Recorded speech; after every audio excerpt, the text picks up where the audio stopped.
एरसम block अंतर्गत बालीतुट panchayat office परिसर में अदिनिया वर्षा धान फसल क्षयक्षतिर भरणा दाबी 7 पंचायत जनप्रतिनिधि और चाषी मान तरफ सांबादिक सम्मेलन अनुष्ठित होती। बालीतुट पंचायत सरपंच प्रफुल्ल दास सभापतित्व में बामदेवपुर पंचायत सरपंच बैजयंती महांती, ढिंकिया पंचायत सरपंच पिंकी दास,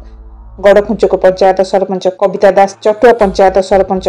प्रकाश सुंदरा, नुआगां पंचायत सरपंच प्रतिनिधि स्मृतिरंजन मंत्री, बलईपुर पंचायत सरपंच प्रतिनिधि अरुण स्वयं, एरसम ब्लक उपाध्यक्ष विकास परिड़ा, बालीतुट पंचायत वृंदावन सरपंच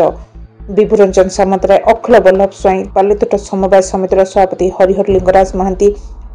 चाषी जदुनाथ खटुआ, राजेश महांती, नूतन दास, कृष्ण मोहन राउत, फकीर चरण मिश्र, सुबल बारिक, प्रमोद दास प्रमुख जोगदे अदिनिया वर्षा कटा जाइथिबा कचरा धान पानी रे भासीबा सहित धान गोजा बाहरी धान पची कला पड़ी गलानी। एभली परिस्थिति में कौन मते कटा जाइथिबा धान फसल चाषी हाथक आसवा संभव होना, जहाँपर ऋण कर चाष कर चाषी मुंडे हाथ दे कांदिबा छड़ा कौन विकल्प बता नहीं। सरकार एकर पिछा 20,000 टंका सहित समस्त चाषी ऋण छाड़ सहित धान मंडी धान मान खोल कर उचित मूल्य चाषी को देवा दाबी सांबादिक सम्मेलन कर 7 पंचायत जनप्रतिनिधि और चाषी मैंने सरकार को दाबी कर मोबाइल टीवी।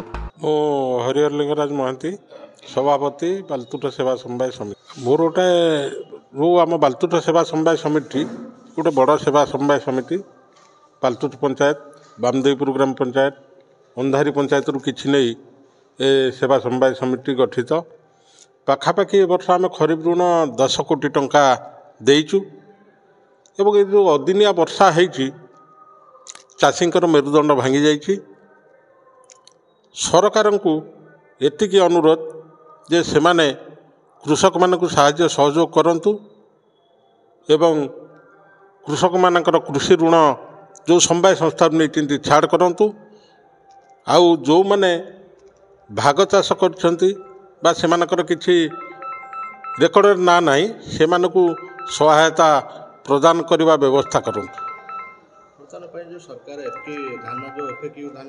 मान निर्धारण करते 31 टका बर्तमान धान जो पटी छड़ी जीवा गजा बसला धान से मूल्य जीवनी तो हाँ से आज आम सांबादिक सम्मेलन दाबी करछु जे जो धान चाषी अमल हम से धान को नवा व्यवस्था सरकार करंतु, नहेले चाषी हताश ही आत्महत्या करबा जो आत्महत्या करबा कथा उठुची आत्महत्या करबा को बाध्य हम। दाबी रहा या जे सरकार 20,000 टंका एकर पिछा दिंतु, कारण आम भी 20,000 टंका समवाय समिति एकर पिछा 20,000 टंका ऋण नहीं चाष कर तो सुझा अवस्था ना मार्च मास हेले आदाय करने को तलब करेंगे सरकार। तेणु से 20,000 टंका तांकर एकर पिछा दि जाऊ आउ से जो मैंने भाग चाष कर सहायता प्रदान कर जाऊ। तुरंत सरकार तल स्तर को आसी बिलू को आसी सरकारी अधिकारी मान को पठाई यार क्षतिपूरण आकलन करूँ। तहसीलदार को अवगत करूँ आम सोमवार दिन आम अपेक्षा करूँ जेनेराली टेलीफोन तो करूँ किंतु जेनेराली आम अपेक्षा करूँ जमती बन्या बात्या हेल्ले आगु आसे किंतु एथर देखला बेलू सेटा हो ना तार व्यतिक्रम हो कौन मिलूँ न मिलूँ से तो अलग कथा। एपर्यंत तल स्तर को बा पंचायत को कौन से अधिकारी आसी ना कौन क्षयक्षति होती चाषी कौ अवस्था अच्छी चाषी धान केमिति कौ अवस्था अच्छी कहीं भी आसी ना से बसिकी कुंभकर्ण निद्रा शोई। सरपंच नोमिनी और जिला परिषद आम जो 4 नंबर जोन अच्छी समस्त एवं किसी चाषी को डाकी आज बैठक कर उद्देश्य हूँ जो अदिनिया वर्षा होती अदिनिया वर्षा नहीं नथिबा खेती जहाँकि खेती की आकलन करने आम पक्षे संभव नुहे। मु जड़े चाषी मु जो माने 3 एकर जमी चाष करछि केमिति अमल करी बर्तमान चिंता भी करूनी, कारण बिले धान गजा होती एवं जो कचड़ा पड़ी सी उठेवा कष्टकर हो पड़ी धान काटिया मत बिले आंठिए पानी। तेणु ये जो नहीं नथिबा जो वर्षा क्षति होती आपको भरणा करने आम 7 पंचायत जनप्रतिनिधि मान डाकिलु जे जदि आम जनसाधारण यही दुखे आम समस्ते सामिल हो दलमत निर्विशेष सामिल नहबा ताहले आगामी दिन में माने लोके आम जो माने जो प्रतिश्रुति देते ये कार्यकारी करें तेणु 7 पंचायत प्रतिनिधि डाकिकी आज आम ये सांबादिक मानू डाकिलु आम आम दाबी उपस्थापित करुचु जे प्रत्येक चाषी को एकर पिछा जो क्षति होती तार सर्वनिम्न 20,000 टंका क्षतिपूरण दि जाऊ एवं मंडी रे जो धान बर्तमान आमर धान बिले नष्ट होगा पर तार मान नष्ट होती तेणु ताकू मान को न धरी बर्तमान मंडी रे केमी सरकार धान चाषी ने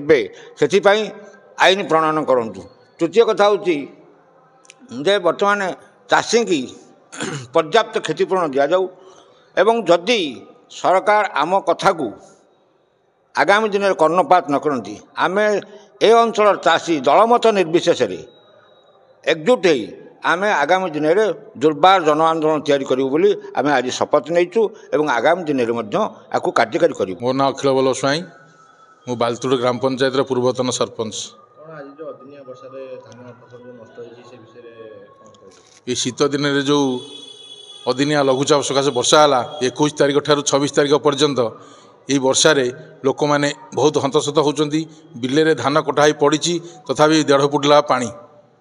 लोक मैंने बहुत असुविधा होती 75% धान से गली पड़ुची वर्षार ओदा है पिला छुआ 5 वर्ष आरंभ करी बुढ़ा पर्यंत समस्त अस्तव्यस्त धान को केमती घर को आणवे बोली से ऋण बाहर लोकंर बहुत हो किए सोसाइटी नहीं किए गाँव रो साहूकार ठू नहीं किए ग्रुप नहीं एमती किए 5,000-10,000 नहीं ताकू सुझा पक्षे बहुत कष्टकर हो पड़ो तेणु से बहुत मुंडे हाथ दे कांदार व्यस्त रही तेणु सरकार को आम अनुरोध करुचु प्रत्येक पदाधिकारी एओ हो तहसीलदार हूँ कलेक्टर हूँ ए पर्यंत आमर कृषि मंत्री हूँ समस्त को आम अवगत कराऊँ जे ये गरीब लोकों कृषि केमिति सहायता हाथ बढ़ातु कहीं ना कृषक बंचिले देश बंचब कृषक जदि मरी जाऊँगी आमे मैंने तो खाइबा पाइबानी आम खाली उपरे बसिकी दरमा पाई बसिले कौन हम किंतु आमको कृषक मानू केमती सहायता करूँ सहायता हाथ बढ़ातु क्षय क्षति पूर्ण करूँ। आउरी गोटे कथा जेतिकी धान अमल से करुँच जेतिकी धान अमल करुँच मंडी जो मान्यता रखा जाइए से मान्यता को कोहल करा जाऊ जहाँफल जी 5 भरण जगार 1 भरण धान बिकिब निजर खाया को रखिकी से कोहल करा जाऊ कोहल कले से चाषी बिकिकी तार ऋण भार सुझापी सक्षम हेब।